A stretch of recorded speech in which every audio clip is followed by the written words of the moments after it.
اگر کتا کسی برتن کے اندر منہ ڈال دے، نبی ہریرہ رضی اللہ عنہ قال رسول اللہ صلی اللہ علیہ وسلم طہور اناء احدکم اذا ولغ فیہ الکلب ان یغسلہ 7 مرات اولاہن بالتراب، اخرجہ مسلم، وفی لفظ اللہ فلیرقہ، وللترمذی اخراہن او اولاہن بالتراب۔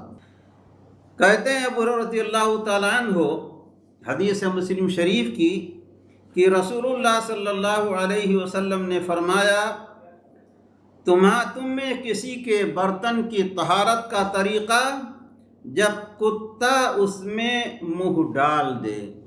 یہاں ایک بات یاد رہے، کتے کا لعاب تو نجس ہے لیکن اس کا بال نجس نہیں ہے۔ کتے کا لعاب تو نجس ہے لیکن راجح قول کی بنیاد پر اس کا بال نجس نہیں ہے۔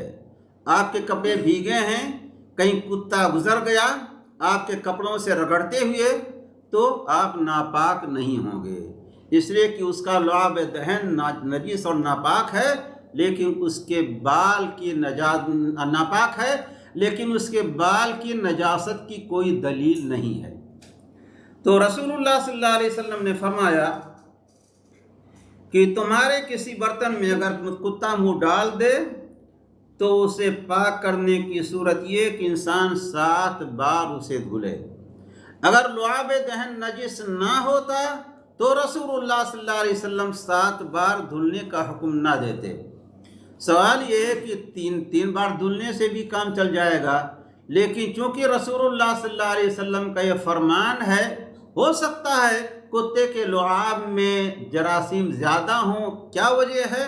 جب رسول اللہ صلی اللہ علیہ وسلم کا یہ فرمان ہے تو ہمیں اس پر عمل کرنے میں کوئی حرج نہیں۔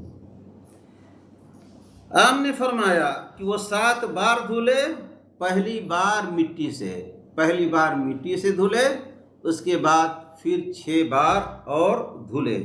یہ مسلم شریف کی روایت ہے۔ ترمذی میں ہے، ایک اور مسلم شریفی میں ہے فلیرقہ، اسے چاہیے کہ اگر پانی وغیرہ میں منہ ڈال دیا ہے تو برتن میں جو پانی اسے پھینک دے اور اس کے بعد برتن کو دھل لے۔ آپ کے پلیٹ میں، کٹورے میں کہیں بھی پانی ہے اور کتے نے پی لیا ہے تو پانی کو پھینک دیجئے اور اس کے بعد اس برتن کو 7 بار دھلیے، پہلی بار مٹی سے۔ ترمذی میں ہے کہ پہلی بار یا دوسری بار، یہاں شک ہے، مگر مسلم شریف کی روایت میں بغیر شک یہ کہ پہلی بار وہ مٹی سے دھلے اور اس کے بعد پھر 6 بار اور اس برتن کو دھل لے، وہ برتن پاک ہو جائے گا۔ لیکن کیا یہ حکم بلی کے بارے میں بھی ہے؟ تو کتے کے بارے میں ہے، لیکن کیا بلی کے بارے میں بھی یہ حکم ہے؟ نہیں۔ بلیاں تو گھروں میں آتی جاتی رہتی ہیں، کھانے میں بھی منہ ڈال دیتی ہیں، پانی میں بھی منہ ڈال دیتی ہیں، اس لیے بلیوں کے بارے میں اتنی سختی ہوتی تو لوگ مشقت میں پڑ جاتے ہیں۔ رسول اللہ صلی اللہ علیہ وسلم فرماتے ہیں، حدیث ہے ابو داؤد، نسائی، ابن ماجہ اور ترمذی کی، امام ترمذی نے حدیث کو صحیح کہا، ابن خزیمہ کے اندر بھی روایت ہے، صحیح ابن خزیمہ کے اندر۔ حدیث کے راوی ہیں ابو قتادہ رضی اللہ تعالیٰ عنہ، کہتے ہیں کہ رسول اللہ صلی اللہ علیہ وسلم نے بلی کے بارے میں فرمایا، انہا لیست بنجس، یہ ناپاک نہیں ہے، انما ہی طوافون علیکم، یہ تمہارے اوپر پھرنے والیوں میں سے، اتنی ہر دم آگے پیچھے لگی رہتی ہیں۔ تو نہ بلی کا جسم ناپاک ہے اور نہ تو اس کا جوٹھا ناپاک ہے۔